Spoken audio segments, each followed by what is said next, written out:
across evidence connected to crimes spanning 16 years. The same female DNA profile was recovered at crime scenes across 3 countries. Her profile appeared in the evidence from a home where a pensioner was strangled, from burglaries, from car thefts, from an armed robbery in France, and from the night a young police officer was shot in a car park in Heilbronn. 40 crime scenes, 6 of them murders, one woman's genetic profile, apparently tying all of it together. The German press called her Die Frau ohne Gesicht, the woman without a face, because that is all they ever had. No photograph, no name, no verified sighting, no reliable description investigators could connect to a real suspect. Only DNA, evidence widely regarded as exceptionally reliable. The reward for finding her reached €300,000. And then in the spring of 2009, investigators discovered the truth.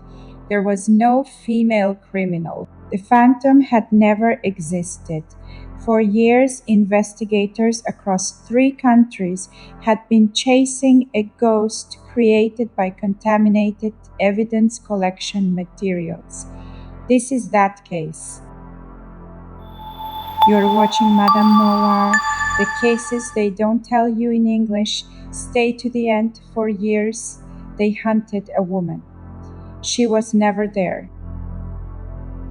To understand how you hunt a person who does not exist, you have to go back to the very first trace.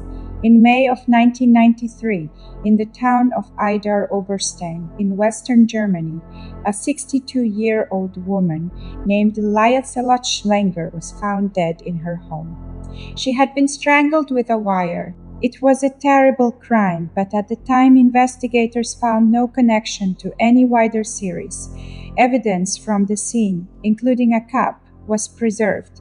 When the cold case was re-examined in 2001, a sample from the cup was subjected to DNA analysis.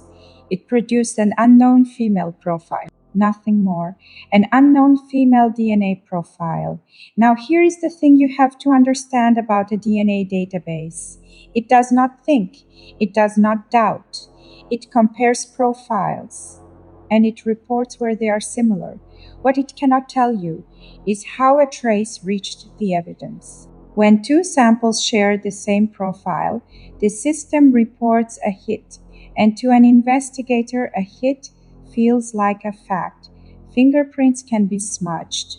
Witnesses misremember, but DNA carried the aura of something close to certainty. So when that same female profile turned up again and then again, investigators initially focused on identifying the source of the profile, rather than on possible contamination. They asked only one thing: who is she? And how is she everywhere? The profile had been born. Now it was going to travel. Once the first matches came in, the profile began appearing in places that made no sense together. In March 2001, on a kitchen drawer, at the scene where a 61-year-old man was killed in Freiburg. Later that year, on a discarded heroin syringe in a wood near Gerolstein. On the leftovers of a cookie in a caravan broken into near Mainz. Then it crossed a border. 2004, France, a toy pistol, left behind after the robbery of Vietnamese gemstone dealers in the town of our boys. The same profile. A projectile after a fight between 2 brothers in Worms. A stone used to smash a window in Saarbrücken. An optician's shop broken into in Austria. Cars stolen across Hesse, Baden, Württemberg, the Saarland, Tyrol. Stop and picture the person the police were now forced to imagine. Someone whose profile turned up where a pensioner was strangled, and then apparently at an armed robbery of gemstone traders in France, on a discarded heroin syringe near stolen motorcycles in the Alps, on a toy pistol used in a robbery, on a cookie, on a stove. The combination was extraordinary. Investigators could find no coherent motive, no method, no criminal pattern linking the cases. This profile had no signature at all, except the one thing the laboratory kept finding. Some investigators quietly began to feel that the profile did not describe a criminal, it described a contradiction. But the database does not deal in feelings. It had counted the matches, and the matches said one woman. By now, a mythology was forming around the profile, around a supposed person who had never been reliably identified or photographed. The woman without a face, hold that thought. Because the name it would soon carry, the Phantom of Heilbronn, came from the one scene that turned a strange puzzle into a national wound. On the 25th of April 2007, a 22-year-old police officer named Michèle Kiesewetter was on duty in Heilbronn. She came from Thuringia, in the former East. She was young, early in her career, one of the many officers who did the ordinary, unglamorous work of a patrol. That afternoon, she and her partner, a colleague of 24, parked their patrol car on a large open square called the Theresienwiese to take a break. An unremarkable moment, the kind every officer has 1,000 times without ever thinking it could be the last. Investigators reconstructed the attackers as having approached from behind. Both officers were shot. Michèle Kiesewetter, in the driver's seat, was killed. Her partner beside her was gravely wounded, but survived out of respect for a man who lived through that day. The surviving officer will not be named here. Whoever did this took something with them. Both officers' service pistols and handcuffs were taken. Investigators had not yet established why the killing triggered a major investigation involving several German teams and cooperation with Austrian and French authorities. And when they processed the scene, they found it. On the back seat of the patrol car, the DNA of the Phantom. For the investigators, that changed everything. The strange, scattered profile was no longer a curiosity from burglaries and old cases. It was now apparently present at the fatal shooting of a young police officer. The task force took its name from that car park, Soko Parkplatz, Special Commission Parking Lot. It pursued thousands of leads, with the female DNA profile becoming one of its most prominent lines of inquiry. The DNA hit led investigators to treat the unknown woman as a potentially central figure in the Kiesewetter investigation. The false DNA lead would remain a major focus for almost 2 more years. For the next 2 years, the Phantom of Heilbronn was the focus of a major cross-border investigation. Investigators built profiles. They theorized about a woman moving constantly across borders, living outside society, perhaps part of a traveling criminal network. They tried to explain how one person could appear in so many kinds of crime, in so many places over so many years. The reward climbed. By January 2009, it stood at €300,000. For information leading to a woman the police could not describe in a single physical detail. Think about what that means. They could not say if she was tall or short, young or old, what she looked like, how she spoke. They had no confirmed account of her appearance, voice, age, or height, and no verified sighting. The only consistent link among these otherwise unrelated cases was the DNA profile reported by the laboratories. And still the matches kept coming. In 2008 alone, the Phantom's DNA turned up again and again on a car linked to the deaths of 3 men in Heppenheim, at burglaries across the south and west, at the scene where a 45-year-old care worker was found dead near Weinsberg. The list grew toward 40 scenes. Each new hit made her seem more real, more dangerous, more impossible to ignore. And yet, there was one regional anomaly that would later prove important. Bavaria, no corresponding phantom trace had been reported there. At the time, the significance of that absence had not yet been established. It sat in the data, its meaning still ahead of them. Not everyone believed in the phantom. From at least 2008, a few investigators had begun to voice an uncomfortable idea. What if the DNA was not evidence of a criminal at all? What if it was contamination, something that had got onto the evidence after the crime? Not during it, there were reasons to wonder. An analysis of the mitochondrial DNA from the Austrian samples found characteristics that were more common in populations from Eastern Europe and neighboring parts of Russia. It was a statistical hint, not a home address. It could not establish where any single woman came from. And there was the pattern of the crimes themselves, which had never made sense. No motive linked them, no method. The only thread was the profile. But doubt is a hard thing to act on when the evidence is DNA. For years, a genetic match had been regarded as exceptionally strong evidence, even though a match alone cannot tell you when or how biological material reached an object. To say the phantom was contamination was to say that the crown jewel of modern policing had been misinterpreted across dozens of investigations over roughly 8 years. That is not an easy sentence to say out loud, especially not when it is attached to the murder of a police officer. So the hunt continued. The profile stayed in the database. The reward stayed on the table. It would take an accident, a completely unrelated case, to force the truth into the open. And when it came, it emerged through an unexpected mismatch. The recurring female profile was recovered, while investigators examined fingerprint material associated with the man. In March 2009, investigators were working on an entirely different problem. They were trying to establish the identity of a body.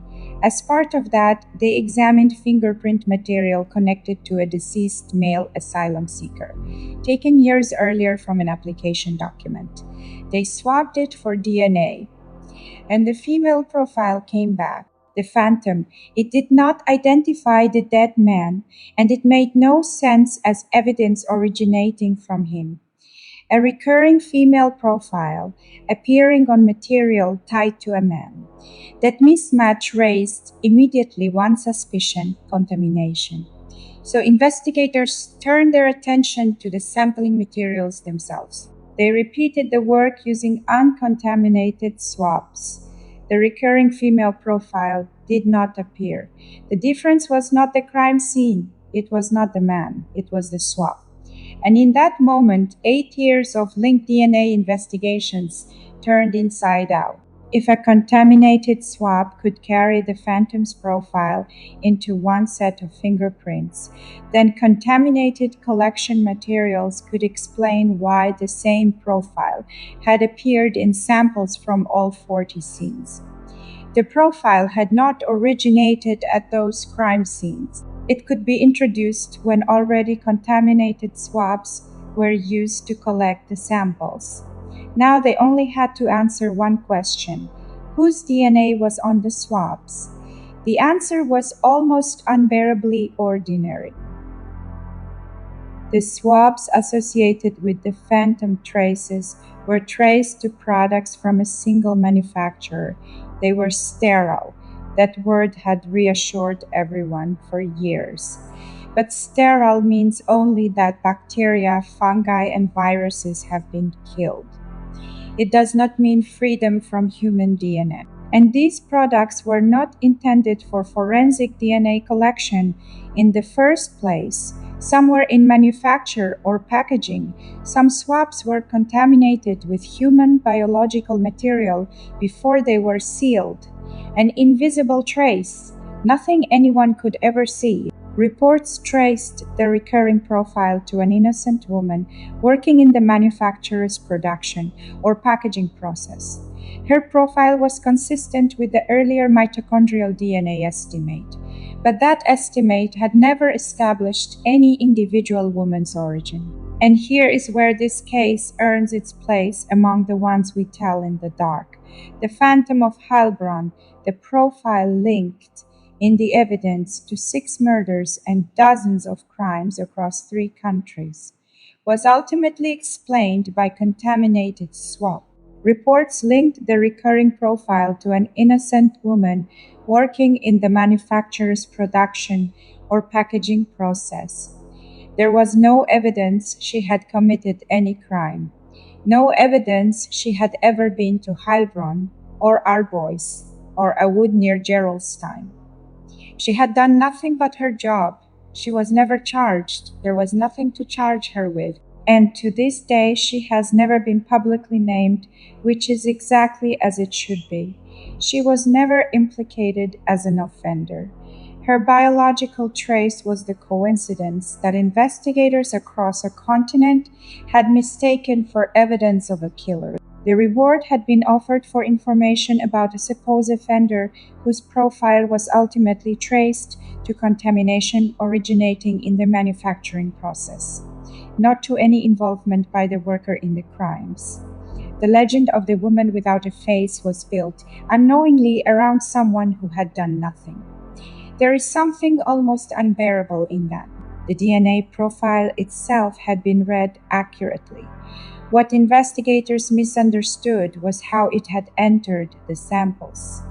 The failure lay not in the genetic code, but in source attribution and contamination control. When the truth came out in March 2009, the fallout was immediate.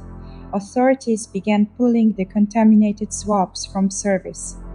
They reassessed the linked cases and removed the contaminated profile as the thread connecting them because it never truly had. And the profession learned a lesson it could not unlearn. In 2016, the International Organization for Standardization published a new standard, ISO 18385, the first of its kind, setting requirements to minimize the risk of human DNA contamination in the tools used to collect forensic evidence. The contamination case had become an international example of why forensic supplies required stricter manufacturing controls. But there is a harder cost to account for, and it sits in that car park in Heilbronn. Because while investigators spent 2 years chasing a woman who did not exist, the investigation into Michèle Kiesewetter's murder initially remained unresolved. The Phantom's DNA on that back seat had been contamination, like all the rest. It had directed real resources toward a suspect who did not exist and may have drawn attention away from other leads. A major breakthrough came in November 2011. A far-right terror cell was exposed after the deaths of two of its members. Among the material connected to them were the service weapons taken from the two officers on the Theresian weeks. Authorities attributed the attack to the group. They concluded that its two deceased male members were the principal perpetrators, though later inquiries could not categorically rule out that others were involved. A surviving member of the network was convicted years later in a long trial. Later parliamentary inquiries concluded that neither officer had been selected personally. The attack was directed at the police as representatives of the state. The precise operational motive was not fully established. The first inquiry also found that some lines of investigation should have been pursued earlier or more thoroughly, while noting that the task force had processed more than 5,000 leads. It is 2026 now, 19 years since a 22-year-old officer was killed on a sunny afternoon. 17 years since Europe learned that its Phantom was a factory error. The innocent woman linked by reports to the manufacturer's production or packaging process had no demonstrated connection to any of the crimes, while her biological trace was carried across a continent on contaminated collection material. And Michèle Kiesewetter is still remembered as what she was, not a footnote in a forensic scandal, but a young woman who put on a uniform and did not come home. So what do we actually know when the Phantom is gone? We know that across evidence connected to crimes spanning 16 years, the same DNA profile appeared at 40 crime scenes in 3 countries. We know it was never a person committing crimes. It was a recurring female trace introduced into some collection materials during manufacture or packaging.